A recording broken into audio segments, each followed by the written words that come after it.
J. Cole just dropped his long-awaited album, The Fall Off, and it feels like he's playing a completely different game than the rest of the music industry. A lot of his fans have been waiting for this album for what feels like a decade, but now that it's finally here in 2026, people are talking about more than just the music and the way he's actually moving. See, most artists at his level do exactly what every artist does. They follow a specific script of flashy promos and building hype around their social media just to stay relevant. But Cole basically ignored all of that and started doing things that on paper should have ruined his career, but for some reason, it's having the opposite effect. While the experts and the big music outlets are trying to control the story, Cole is quietly proving that the old rules don't apply to him anymore. This shows that there is a huge gap right now between what the industry wants him to be and who he actually is. It's creating this weird tension where the people in charge are starting to realize they might not have as much power as they thought. So it's worth looking at how this whole release actually started, because the way he put this album out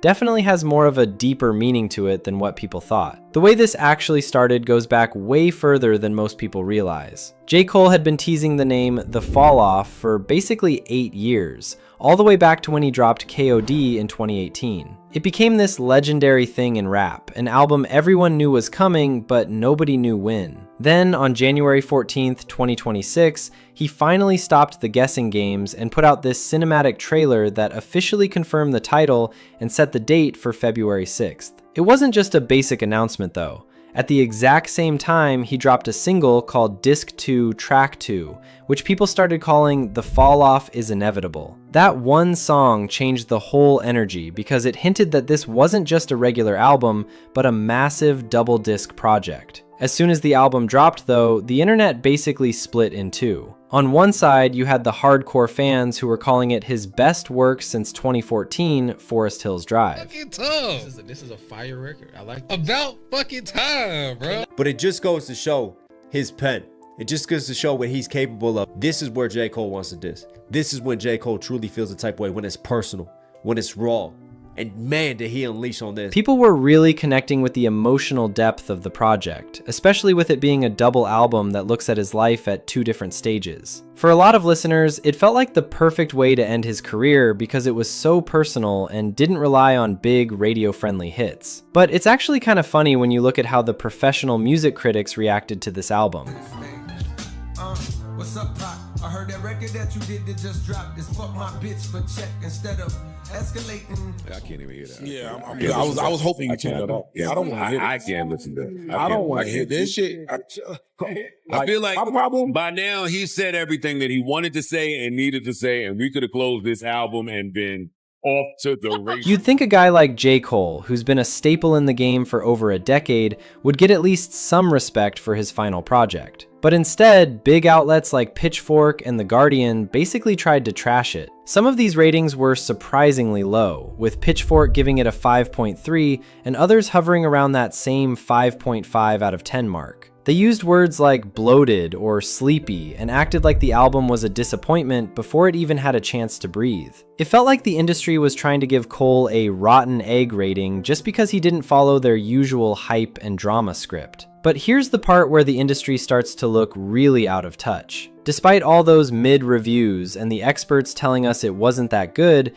the fans completely ignored them. The first week numbers just hit and Cole dominated. He moved over 290,000 units in the first week alone, which is enough to land him straight at the #1 spot on the charts. It's one of the biggest debuts of 2026, and he did it while being dragged by the very people who are supposed to be the gatekeepers of what's good. When you actually get into the album, you realize The Fall Off is a massive project. It's got 24 tracks in total, which is a lot for 2026, but it's split into 2 halves. The whole vibe is very personal and introspective. It's not an album full of club hits or radio songs.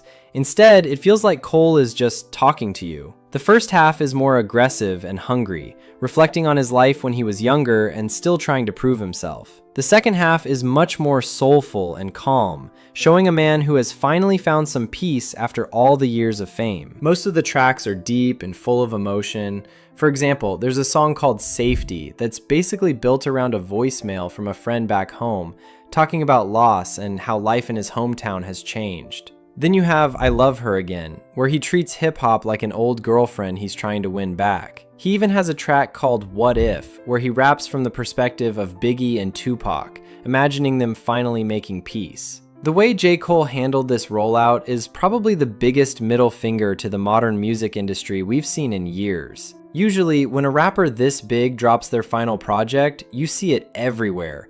Massive billboards, expensive release parties in Vegas, and labels forcing every song onto a viral TikTok playlist. But Cole did the exact opposite. He kicked off what he called the Trunk Sale Tour 26.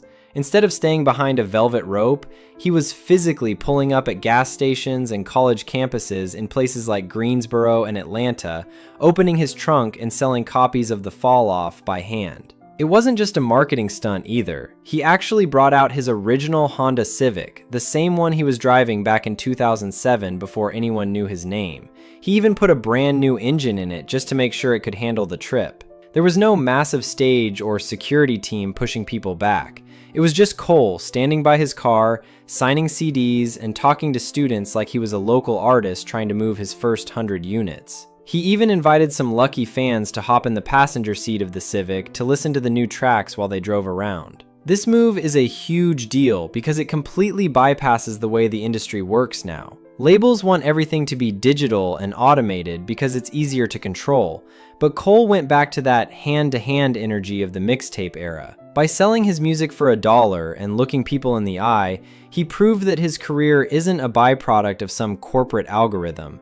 It's a direct connection with his fans that he's been building for 20 years. While other stars are fighting for billboard space, Cole was at a dining hall at St. John's University, signing autographs and proving that you don't need $1 million budget to have the biggest impact in the world. He went back to the very beginning to show that even at his peak, he never really left the streets. And also, even though everyone is calling The Fall Off his retirement album, it's not exactly the end of the road for Cole. He's been pretty clear that while he's done making J. Cole albums, he's not done with music. In a recent Q&A, he actually said his real passion right now is in producing.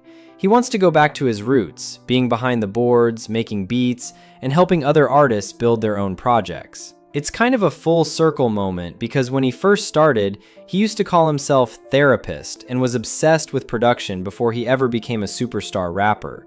So while he might be stepping away from the mic and the spotlight, he's basically setting himself up to be a permanent fixture in the background of the industry. It's a smart move because it allows him to stay creative and keep making money without the headache of being a celebrity. He's proving that you don't have to be the face of the brand to be the one in control.